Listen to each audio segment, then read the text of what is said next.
Another round down and an actual decent round for the change, I guess, for my side with a 2046, a round rank of 9,745 and a rank rise of roughly 1,500 spots up to 14,921. So let's get into the round or team review for round 14. As you can see, as I said there, in 2046, and my backline really did stand up. Would have been a lot more helpful if I had decided to just, I guess, loop on Angus Clark, because I think in the end it was. I actually don't think it. No, it didn't actually matter in the end. So yeah, that was Angus Clark was my lowest score. Sorry, second lowest score there, and I would have still had, because I had 2 guys out, so I would have had 20 odd players, so he still would have been my 18th, what is that? So that would have been 2 off, so I would have had 22, down to 20, so 19, so Angus Clark would have been my 19th, best score of a 40, so that wouldn't have mattered anyway, because it wouldn't have counted in any way, shape or form, which doesn't matter in the long run, I guess. So that actually, him or Carroll being there doesn't actually matter. Didn't cost me any points, but my defender line had 5 guys in it, and they all combined for roughly 600 points, which is huge. When you have a 114, a 117, a 128, a 131, and a 106, just doing that in my head, 37, 65, plus 31, 598 between the 5 of them, which is an absolute huge score in general there. Zachy Merritt at 94, he has been worrying the last couple of weeks, but I have a feeling he gets a free run of it against Freo.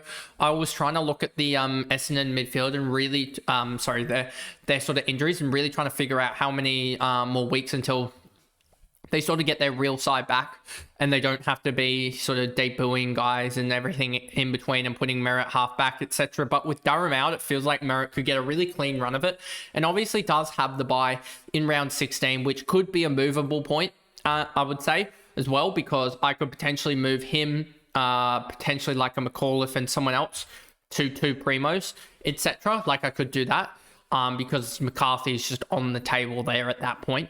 But like that is something that I really am considering. It's just moving Merritt on at his bye for someone else. But yeah, I'm hoping he bounces back. But if he doesn't bounce back strongly against Freo and looks really weak, I am considering trading him out. Even though he does have the round 18 fixture against Richmond, I just haven't liked how he's been sort of going for the last 4 or 5 weeks. Levi, yep. Time for him to go. I dumbly tried to keep him in and lost basically 50k, 48k from him. And yeah, that kind of stuffed over a couple of my trades this week, I think, couple of plans. But yeah, I was just trying to be a little bit too cute with it, and should have realized that with 20 guys on, that I was going to be fine, I think. Maybe if it was later on in the week, because they did play, I think, early on. They did play the sort of early Saturday. If this was on the Sunday when it had happened, and I'd known sort of that my side was pretty good, that Lohman was just going to come in basically over, Lohman's 20 odd was going to come in over Levi Ashcroft's, and it wouldn't have mattered too much. I would have just done that, and that would have been fine. Jack Caldwell, a really good trade in there, 122. He's average now for the side. I believe we brought him in, I want to say last week. And yeah, I think we brought him in last week. Let's double check that. Yeah, we did bring him in last week, and he's gone tons up in both games, and now comes into a game against Freo where he should do pretty well. So yeah, really looking at him and going, I think he can be just there for the rest of the year, and I think he'll do really, really well. Caleb Sarong had a really bounce back game, 36 touches, 10 tackles, and a goal as well to help himself out to a 146. Really bounced back strongly and got that average up again. Would like to see another really strong game there, given that, yeah, he does have Sydney coming up in a couple of weeks, which could be a little bit annoying. But yeah, he was absolutely fantastic with the 36 touches there. Sam Doherty, a little bit worrying about this, I would say, because the role just sort of capitulated in on itself, which was really awkward. So yeah, I just don't know what happened, to be honest with that. I'd have to look at more of the underlying stats with it, but that is worrying. He does have he's already played West Coast. He has North Melbourne this week. We'll see if he bounces back, because yes, it sucks that he traded him in for a 71, and same with Lord. But yeah, they could bounce back here and go 100 next week, and suddenly it's like, oh well, didn't really burn me too much. But yeah, that wasn't the best from Doherty. There, Zach Johnson coming in for a 104, you take that. He was absolutely mega, 29 touches, 8 marks, and a 104, he just smashed it out of the park. And yeah, obviously don't expect him to do this every single week. I'm expecting him to sort of average in that 60 to 70 region, but yeah, if he can just put up big numbers for the next couple of weeks, gain some really much needed cash generation, that would be huge, as a couple of 60s gets him up 137k, which would get him into the 520k region or so off the back of 2 games. And then he plays the Richmond Tigers, where he could genuinely score another big score, and that could get him up into almost the 600k range. So let's hope he can do something. McAuliffe back this week. Maybe I should have traded him last week. On his buy, but it is what it is. Had to get rid of some of the guys that were just sort of bench options. Well, not bench options, sub outs, had a huge break even, etc. So yeah, hopefully he can go and score that sort of 80 or so against the Bulldogs. That's sort of what we're hoping, because if he can, then he gets more cash generation, gets another 30, 40k, and then could be a potential trade out in next week's time or something like that. And then we've also got Angus Sheldrick coming back off the bye as well. Then Maxi Gawn 126, pretty big effort from him again, just continues to amaze me, I would say, in a way. He basically had 3 bad weeks, and aside from that, he has been almost, you would argue, the best player in the game, having played all 14 to date. And yeah, if you take out those scores, which I know we really shouldn't do, but I'm going to do for the sake of it here, you'll see that his average just starts to go to the absolute moon.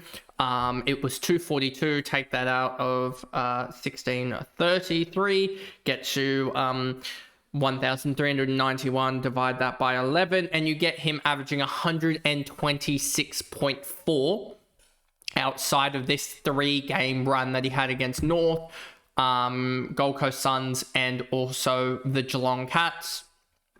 And the lowest score outside of that run is a 107, and then a 113, 117. Yeah, he's just had basically captaincy scores in pretty much every single week. Especially this mad run that he had here of 3 weeks of averaging almost 140, and then banged it up with a 140 against the Swans a couple of games later. He's pretty much an auto 30-something hit-out player.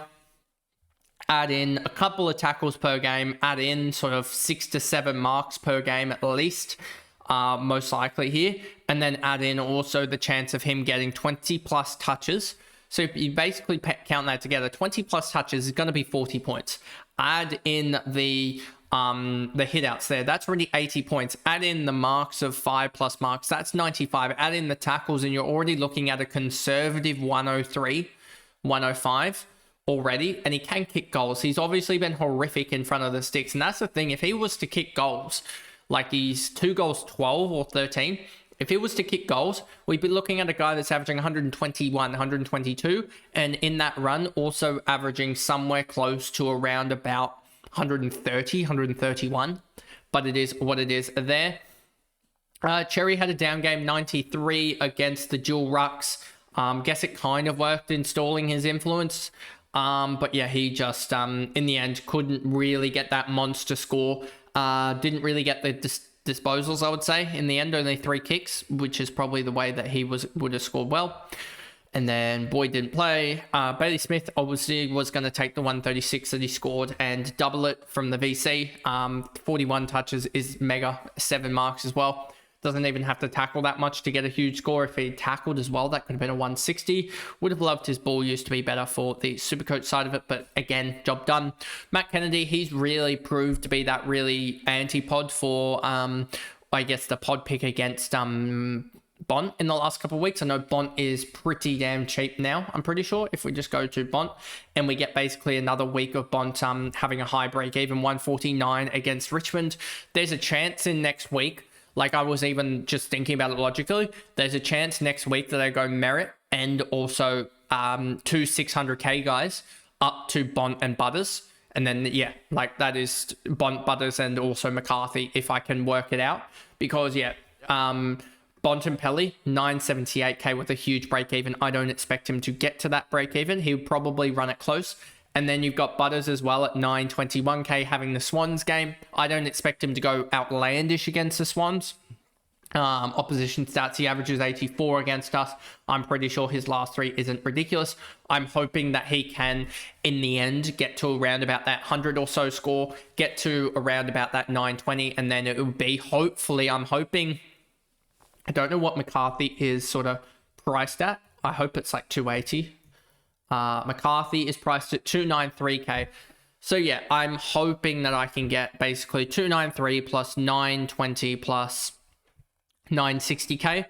I'd need 2.173 million, which if you take off currently Zach Merritt's 965, that would be 1208 from other guys. So yeah, there is a chance potentially, if all goes well, that I can somehow move Merritt, McAuliffe, and Carroll to the likes of Bont, Butters, and also the likes of McCarthy if I have enough in the bank. So I'll just have to double check that. But yeah, that is sort of what I'm looking at there. And if I don't have money in the bank, then it'll be probably McAuliffe and potentially even Sheldrick that gets moved on, or probably even Ollie Lord, and then just move another potentially another forward in there, etc. We'll see about that. But yeah, that's sort of what I'm thinking. Maybe even getting a Horne-Francis as well in the scenario there, because he was electric, but obviously he's gone down for scans as well. So we'll see how that goes with him.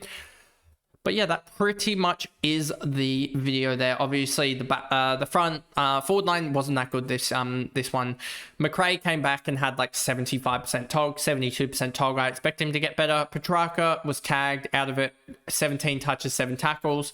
Rankin's playing up forward, so he's a potential sort of swap out, I would say, in a way. Just because, yeah, that it's time to probably move him on. He's been horrific.